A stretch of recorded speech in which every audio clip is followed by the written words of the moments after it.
Alobi, il est Jésus. Ele é Jesus. Alobi na Matthieu 1:18, mwana wana kobotama. Na nzela ya vierge, bakobenga ye Jésus. C'est lui qui sauvera son peuple de péché. Aquele que salvará o seu povo do pecado. Mais mon colomosu tokomi na Philippiens 2. Mas dia chegamos no Filipenses 2. À partir du verset 7. A partir do verso. Et si la mayele nange suka kana. Onde limita minhas. Nzamba soloba. Apesi ye kombo. Onangena lo banatonga lelo kwa mutu moko nzamba apesa ye kombo. Bible solo apesi ye kombo. Likolo ya bakombo nyonso. Siko nazo mituna. Oya kota baka babelaka Jésus. Ezalaki kombo bapesaki tona bapesaki te. La version mosusu balobi. Il a reçu le nom. Alobi te bapesi ye. Alobi il a reçu. C'est-à-dire seulement quelque part. On dit dans le rose à ma tombe la vie. Les colonnes aïe. Oui, comme à conseiller aïe. Et c'est comme. Mais ce qui n'a commoté. À son loba. Faut ami qui dit ça qui. Pour ami qui dit ça qui. Et puis la souviens de la vie. Ami qui dit ça qui. Que ele se rebaixou ainda mais. Sabe se qual é o combo? Deus pegou o nome. Ou ele que vai comunhão. E em cima de todos os nomes. A gente vai bem a colnani. Eu não sei como você é chamado na sua família. Vamos suione de conhecer a família. Talvez você que é o. Não, na ebite. Eu não sei. Também na colnani na empresa. Como você é chamado na sua empresa. Vamos na empresa. Talvez Eu você você que é em cima de na ebite vai bem a colnani na família. Vamos na família usai a outro tela camotema. Ninguém não vai eu azul aqui como. Azul aqui como. Nicolás como Nilson. Essa Nicolás como a Sina. Essa Nicolás como a diabetes. Essa Nicolás como a quimose. Essa Nicolás como a magia. Essa Nicolás como a sociedade. Essa Nicolás como a presença da República. Essa Nicolás como a diploma.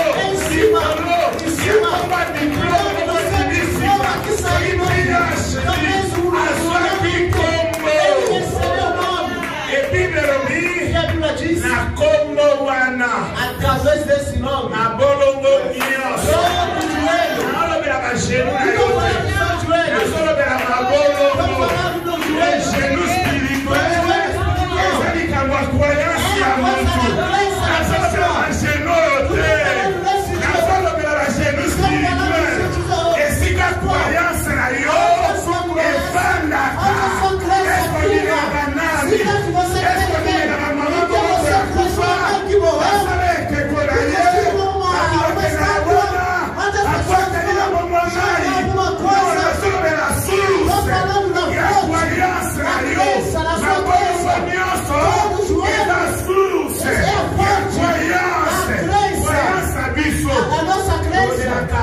A nossa crença através do nome de Jesus. Ali que cremos o nome que ele recebeu. Se eu começar a te atormentar, vou te atormentar ainda mais. Eu quero dizer que alguém tem que parar de te atormentar. Ele recebeu o nome. Não deu o nome por causa dele. Jesus Cristo, na realidade, é um manga. Mesmo se ele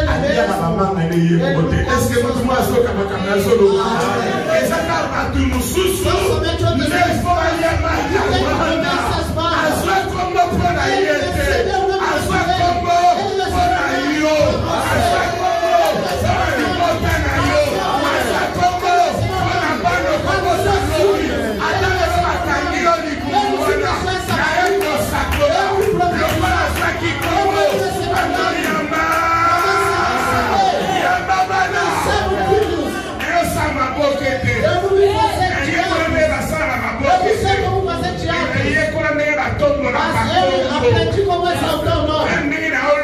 Da forma que está dizendo, mesmo que a sua barriga estava fechada, não é de hoje. É um tempo de Deus para você. Nesta manhã, ele não pegou o nome por causa dele mesmo. Ele recebeu o nome por você. Alléluia. Amém. Comprendre un pasteur évangéliste, donc il sert à pasteur évangéliste. Est-ce que vous Alléluia. Deram o nome para ele mesmo. Eu disse como uma árvore, mesmo a beleza do fruto. Ele mesmo dono da árvore.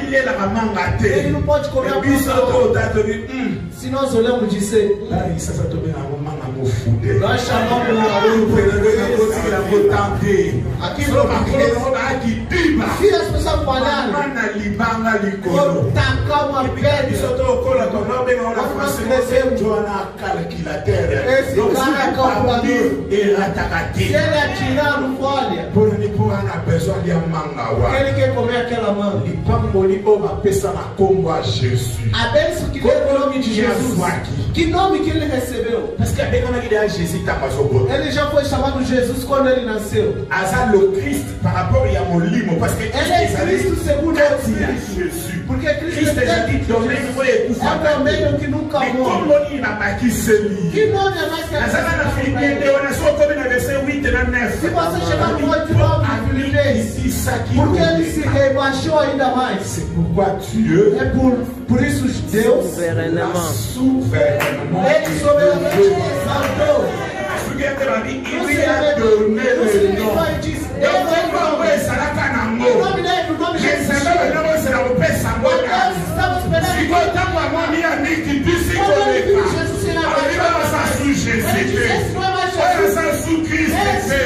Il faut la baptiser avec le verset 10. Il y a Philippiens 2. A commis Seigneur. Ele se tornou Senhor. Eu chamo de versão Bíblia detalhada. Alléluia. Amém. Nous sommes à Philippiens 2. Estamos no Filipenses 2. Tu m'as commis. Nazui verset 10. Versículo 10. Avant 10, Nazui 9. C'est pourquoi aussi, parce qu'il s'est penché si bas, la version de la Bible qui dit ça, que Dieu l'a souverainement élevé et lui a donné à Pessie. Et librement conféré le nom qui est au-dessus de tout nom. Verset 10. Afin qu'au nom de Jésus, tout genou fléchisse dans les cieux, sur la terre et sous la terre. 11. Et que toute langue franchement et ouvertement confesse que Jésus-Christ est Seigneur à la gloire de Dieu le Père. Moi, pourquoi dans une version? Sabe por que eu estou gostando desse? 12 paroles ainsi, mes bien-aimés. 12 disseram assim, comme meus vous avez bem-amados. toujours obéi à mes avertissements. Quando vocês obedeceram no meus ensinamentos, cultiver, cultivados, realizados, l'objectif, objetivo, compléter entièrement, completo e inteiro, et travailler à votre salut, na sua avec salvação, crainte et tremblement. com temor Et tremblement, e tremendamente, non seulement avec l'enthousiasme que vous souhaitez montrer en não ma somente com o présence. entusiasmo que vocês querem mostrar na minha presença. Version oyo ememinamo musika ndambu likamnazoluka place wana na monite bolibisi A versão, o que eu estou procurando não achei nessa versão. naquela Bible de Jérusalem libisa pesa Matthieu. Alléluia. Aza toujours na Philippiens 2. Philippiens 2 commis. Ok.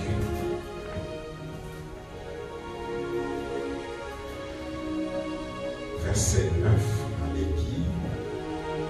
Ok. 10 Naleki 11. Ok, la version on n'est pas le 11. Et que toute langue confesse que Jésus-Christ est Seigneur. La version on peut pas le dire. Alléluia. A détaillé va que mon musica. Que Jésus-Christ est Seigneur. Que Jesus Cristo é Senhor. Si vous Congo va pécher O nome que deram para ele é est-ce isso. que tout le monde qui va en Será que alguém entendeu o que eu disse? Abotama va pécher Congo. Quando ele nasceu, deram a ele o nome Jésus. Jesus. Son esprit et son âme portaient le nom de Christ parce que Christ c'est le domaine de l'esprit. Et ça domine le Kufakate. Ça parle beaucoup plus de l'onction. Mais Azui Kombo Nicolas va Kombonios. Comment on va le dire pour Seigneur? Porque disseram esse nome? Porque ele é Senhor. Jésus-Christ est Seigneur. Jesus Cristo é Senhor. O nome que ele recebeu. Sabe por quê? Mesmo se você dormir com sono, au nom de Jésus. Você disse em nome de Jesus. Os espíritos maus que podiam entrar na sua casa, no seu apartamento, vão sair. Talvez você falou com toda a inconsciência. O que os faz temer porque Jesus Cristo é Senhor. Que Senhor que Ele é. Aleluia. Quando Adão e Eva vieram, pecaram. Le diable a récupéré toute l'autorité o diabo recuperou toda a autoridade sur le créatif, sobre as criaturas, começando o homem até os animais. Pegou toda a autoridade. Ou também, humanamente, podemos dizer que ele tomou todo o reino. Queria dizer que c'est le diable maintenant qui commande. Era o diabo que mandava. A commander naba vivant. Ele mandava nos com aqueles que parce que la union sur la fait qu'avant Christ et Jésus, avant qu'on naissait jour des morts. Eles iam nos dias de morte. Alléluia. Mais tant voyez, quando ele veio, Azui como Nicolas va ele recebeu o nome em cima de todos os nomes.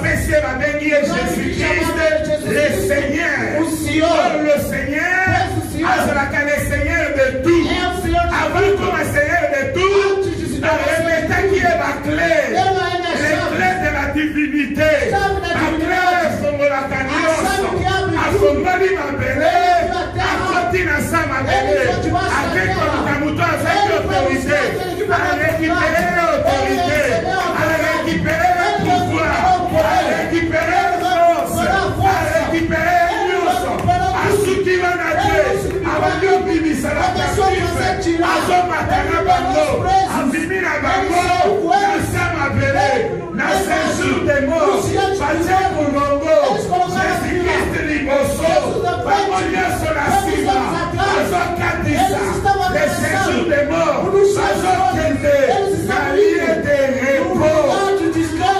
Alléluia.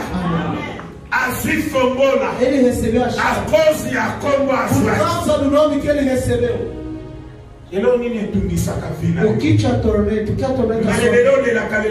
Muitas vezes você chora e volta porque você não sabe que deram a ele o nome. E esse nome que ele recebeu, ele te deu. É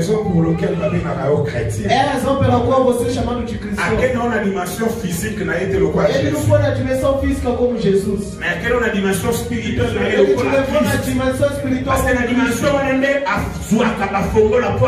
Porque é nessa dimensão que ele pega a chave para se tornar superior. Para ele se tornar Senhor. Alléluia. Amém.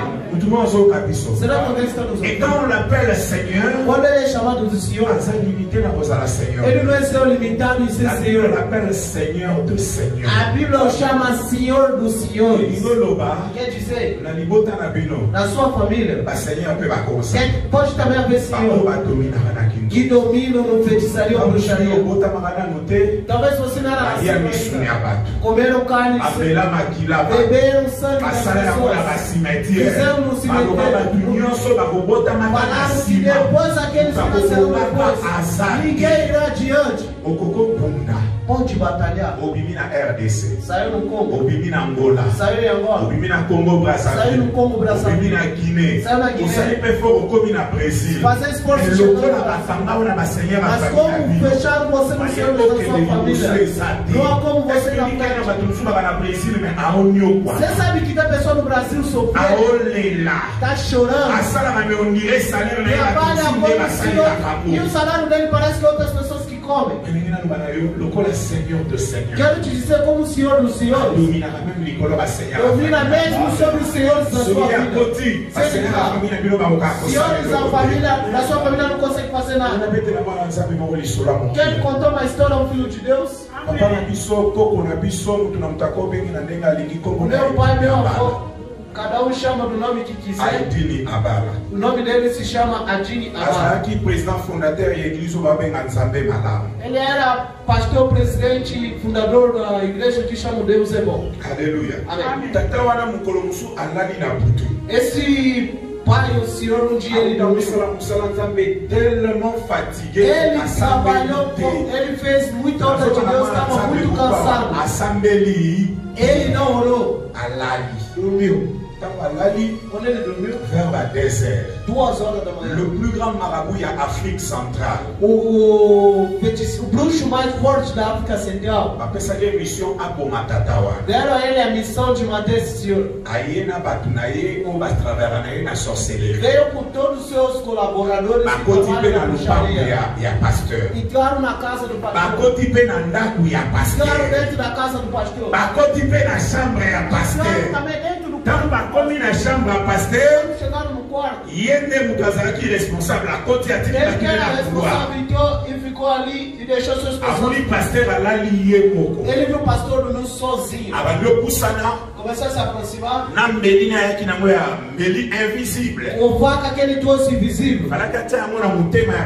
Devia colocar no coração do pastor para o pastor morrer. E na realidade também morrer. Quando começou a se aproximar, se aproximou, subiu em cima da cama, abriu as pernas assim, debaixo da perna do pastor, pegou a faca. Quando ia esfaquear, ele viu um pequeno fogo assim. Não tinha fogo, porque não é mais um coração, é fogo.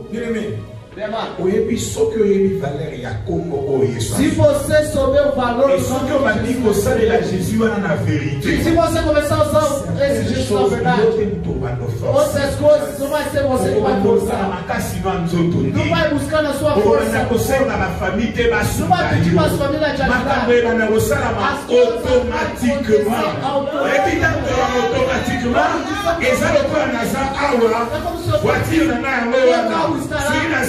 contact automatique. À partir de donc, autre m'a dit, après 20 ans, après 5 jours, après 10 ans, alléluia. Quando vê esse fogo crescer, sai do coração, pegou toda a parte da vida. Ele desceu debaixo da cama. Fogo começou a ficar grande. Fogo encheu todo o quarto. Ele saiu no corredor com suas pessoas. O fogo chegou até lá fora. Não tinha como tocar o pastor. Voltar. O pastor morou. Estava cansado. Ele foi fazer o grande. Mas o que acontece com que o pastor fosse guardar? Porque ele crê em Jesus Cristo. Mas que é Senhor. Será que na sua vida Jesus Cristo não é como Senhor? Quantas pessoas Jesus Cristo não? Porque eles oram com a gente. Grandes Bíblias. Cantando para Deus. Mas ele somente transformou as pernas. Somente as pernas que vai na igreja. O coração ainda não entregou para Deus. Jesus Cristo se torna seu coração. Se ele pegar seu coração,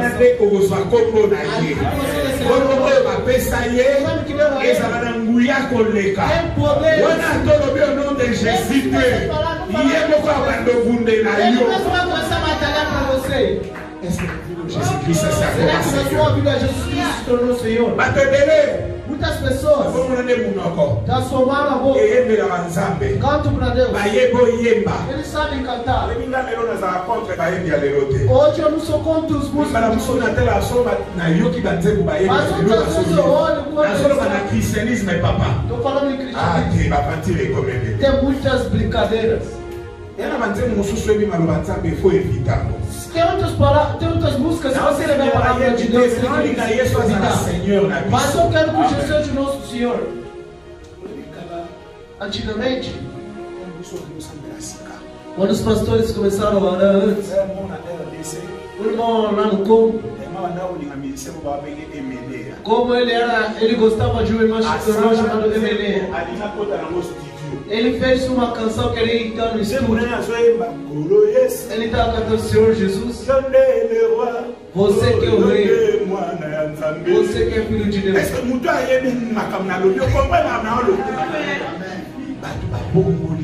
As pessoas não se arrependeram ainda. Você pode ir que eles não se arrependeram. É por isso as bênçãos estão liberando. Amém. Quando somente Deus não se arrepende, Jesus se tornou Senhor. Hoje Jesus vai casar. Casamento é para você. Jesus não pode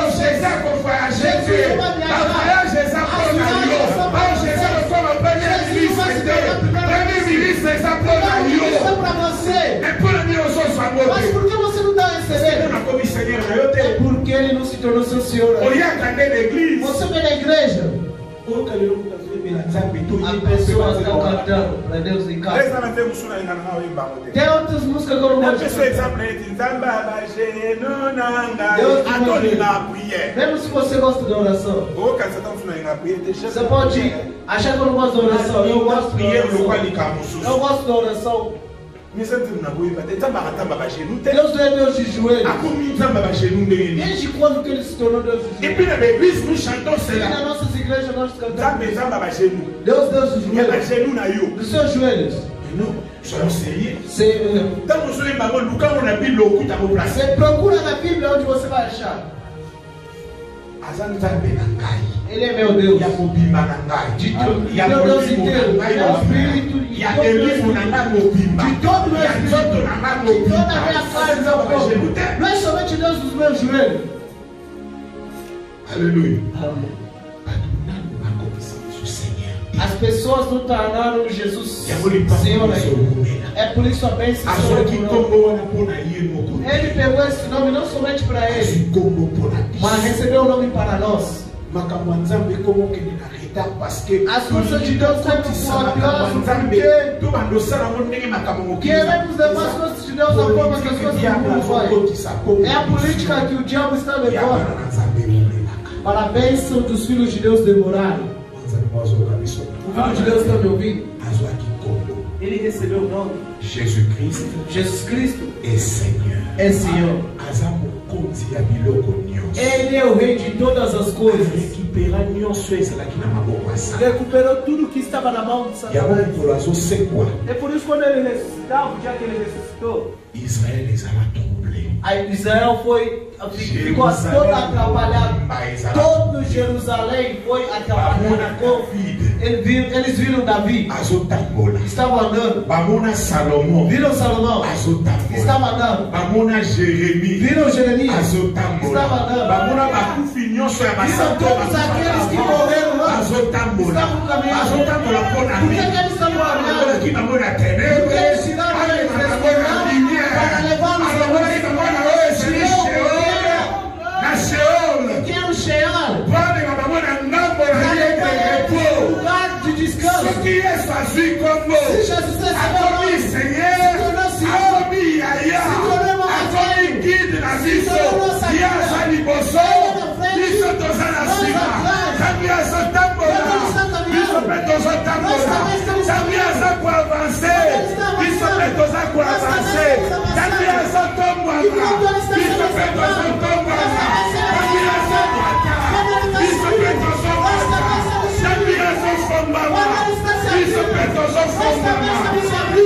il a reçu le nom. Ele recebeu o nome. Alléluia. Alléluia. il a reçu. Vamos esquecer tudo, mas guarda. Ele recebeu. É o que isso quer dizer. Só para te falar, pastor, desde que começou no meu termo, estou falando, ele recebeu o nome. Senhor, Senhor, a sua vida. Senhor, Senhor, todo este mundo. Senhor, todas as coisas que existem. Você se entregar a Ele a sua vida, Ele se tornar o seu Senhor. Qu'est-ce qu'il va commencer a faire? O que Ele vai começar a fazer? Como todas essas coisas já voltou na autoridade, o que o diabo tirou do Adão, vai começar a te devolver. Eu vi este Deus. A mulher tiraram as trompas. Quer dizer que ela tem essa capacidade de usar porque tem uma matriz. Tiraram as trompas. O caso dela ainda piorou. Tiraram também a matriz.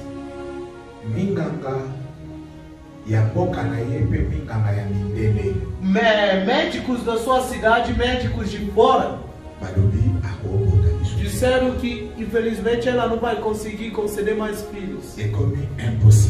Se tornou impossível para ele. Na prière, na oração, se as pessoas estão adorando, ela estava chorando. Essas coisas voltavam a ele. Ela ficou condenada. Ela mesmo quando outras pessoas levantando, ela também em pé. Mas ela estava chorando. Ela estava vendo em toda a sua vida. Não vai conseguir conceder. Mas ouviu a palavra que eu estou te dizendo. Ele recebeu o nome. Quando pegou o nome, se tornou Senhor. O nome que deram a ele, acrescentaram o Senhor à frente de Jesus Cristo. Jesus Cristo que você ora, Ele é Senhor. Sabe o que aconteceu? Esta mulher ficou 2 anos. Mesmo ouvindo esta palavra, uma hora quando ela quer chorar, ela recebeu o nome. Ele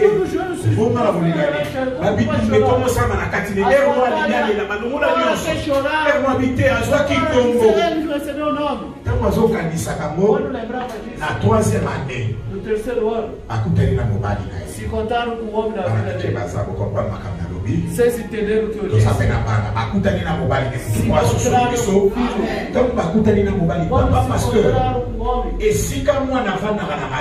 Onde o filho fica na matriz, Deus colocou a sua mão. Vai falar na sua mão. A mão dele segurou a criança. E tiraram todas as trompas. Tiraram a matriz. A criança ficou na mão de Deus. 9 meses chegaram. No hospital. Os pais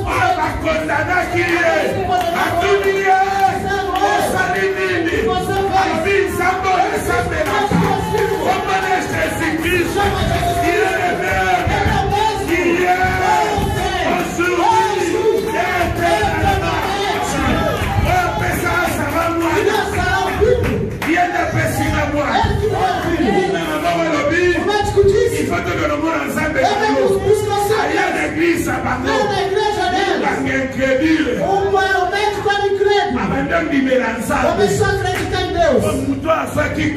Porque este operou milagres. Isso limitou aí. Essa mulher começou a se preocupar. Como que essas coisas acontecem?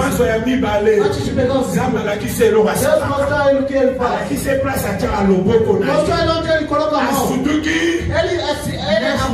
9 meses deu. Pegou o 2º filho. Eu estou te dizendo, esta mulher tem 7 filhos. Sabe o que estamos pregando hoje? Deus história. Você pode pensar que somente estamos falando. Mas sabemos em quem nós cremos. Sabemos em quem nós cremos. Sabemos em quem nós cremos. Sabemos em quem nós ficamos seguros. Ele recebeu o nome. Você só se separar com essas pequenas coisas. Se você aceitar Ele como Senhor na sua vida, Ele é capaz de fazer com você coisas que Ele não fez com outras pessoas. A minha Bíblia, quando eu leio, é um filho de 8 anos que se tornou rei. Quando ele era rei, ele era criança. Os administradores estavam fazendo as coisas. Estamos esperando até quando ele vai crescer para devolver o reino dele. Mas ele já se tornou rei aos 8 anos. Deus não há nada para ele. Se o filho do 8 anos você com toda a sua condição, mesmo se os outros disseram, eu estou te dizendo amanhã de hoje, eu estou te dizendo, aquele que recebeu o nome,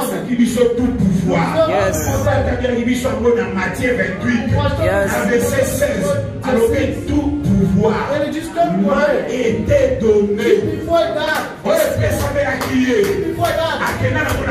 Ele não leva mas o problema é que quando ele começou a dizer, ele disse, eu tenho que deixar para quem? Ele começou a olhar. Porque no céu não tem como curar os doentes.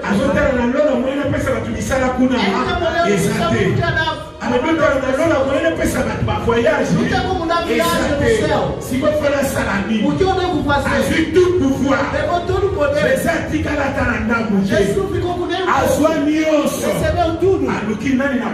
Buscou em que eu podia dar. Todo o poder que me foi dado no céu, eu vos dou. Je vous le donne.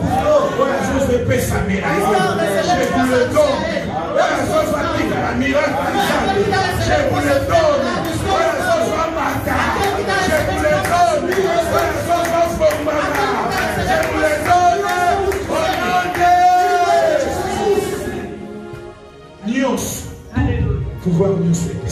todo o poder que lhe foi dado, recebeu, te deu. Curiosamente, os cristãos começaram a perder suas autoridades, porque eles não sabem o valor do nome que eles levam. Jesus Cristo nasceu. Então, mas quando chegamos no pegaram o nome dela a ele, acrescentaram a ele, quer dizer somente devolveram a ele toda a autoridade que o primeiro Adão perdeu. E fez com que o diabo se tornasse o rei de tudo. Muitas vezes eu gosto de viver a palavra de Deus na atualidade. Viver na atualidade. Não podemos receber como se fosse de Abraão. Veja como se esse lugar estava falando para você. Veja como se foi escrito para você. Podemos sair daqui da forma que saímos daqui. Entendemos que Deus te tornou somente da forma que estamos saindo daqui. Ele não se cansou de nada. Como todo o poder que lhe foi dado te pegou, ele te pegou através da fé. Para você usar, tem que ativar a sua fé. A fé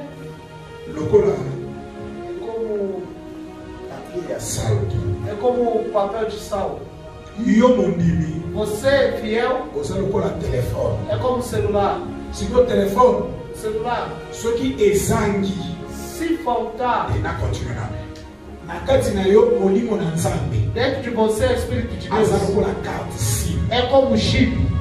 Se dentro do celular faltou o chip, não tem como ligar. Você não entendeu? Pode colocar o chip. Se você faltar crédito, Não também como você. Mesmo se você tiver o Espírito de Deus, pega a carta de crédito que você tem. Ativa no celular. Coloca o código. Coloca esses minutos no celular. Você a pessoa que você quer ligar. Mesmo se estiver lá na África, você vai ligar. Aleluia. Amém. Todo o poder de cuidar. Ativa a sua fé. Você não pode viver igual a todo mundo. Eu por isso estava dizendo, somente no transforma as pernas. Não somente a boca. Não somente transforma as mãos, mas transforma em todo o seu coração. Entrega toda a sua vida em Jesus. Enquanto está ativando a sua fé, as pessoas vão se estranhar de você. Bien-aimé, par la grâce de Dieu, Amado pela graça de Deus, eu me arrependi num certo dia 8 do 8º mês de 1990. Aleluia. Amém. Quando eu me arrependi, os irmãos que se arrependeram estávamos ouvindo os ensinamentos juntos.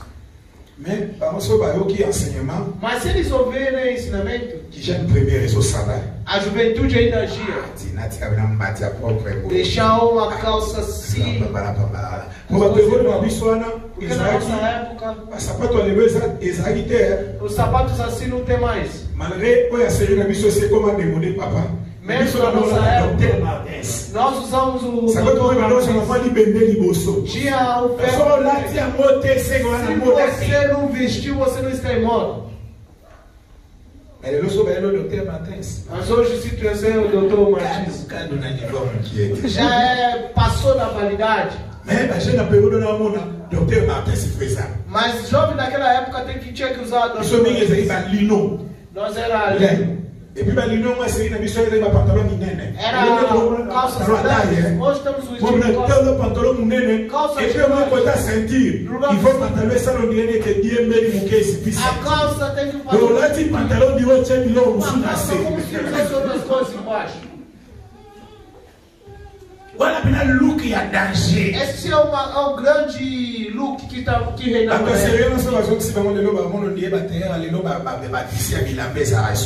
pessoas naquela época podem pegar a roupa que eu uso evangelista, pastor, também dê certo. Os costureiros daquela época, as pessoas eram muito assim, orgulhosas. Nós estávamos cortando um certo tipo de cabelo. Era o tipo de cabelo. Você estava sentindo a forma que eu estou aqui, sou homem. Quando está em outros também faziam aí no cabelo.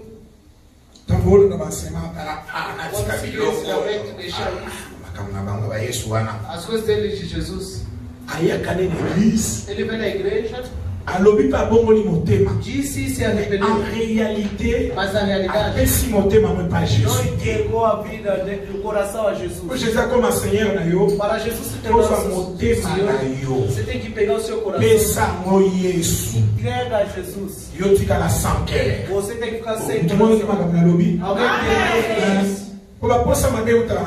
Porque se entregar a Jesus seu coração, você não vai ficar no lugar do seu coração. Você vai ficar lá. Se tornou Jesus.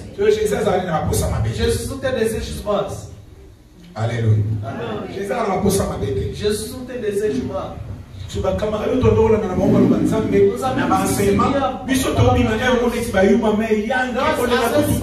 Voltando como se não era nada, mas nós éramos mais fortes.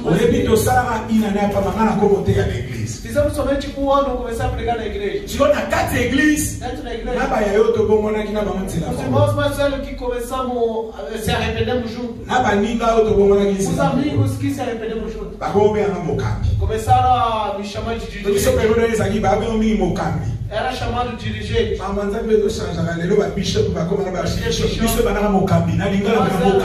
Ele engana o que o pastor diz.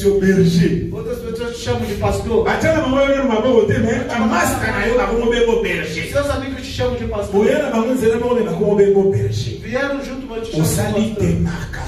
Você fez uma demarcação. Porque pegou avanço em relação a eles. Porque você entregou a sua vida em Jesus. Jesus se tornou seu Senhor. Ele começa a te guiar. E curiosamente, quando fizemos 2 anos,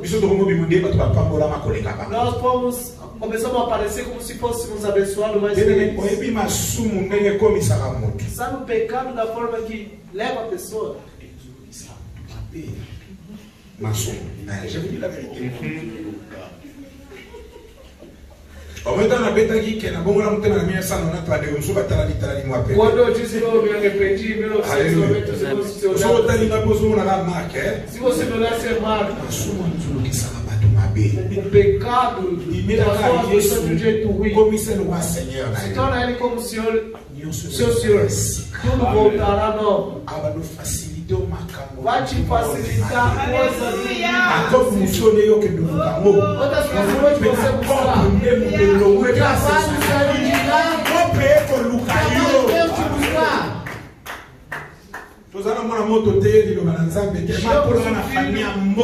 Ele nasceu família de dinheiro. Como da forma que ele saiu, ele somente correu atrás dos músicos. Foi atrás de fora. Ele somente atrás de exaltar eles para dar para quando ele seja Jesus Cristo a Senhor, só o dizemos a ele que Jesus ele vai te fazer as coisas mais do que essas pessoas fazem para você. Quando ele aceitou, os dias que ficaram, ele ficou 2 anos de sofrimento.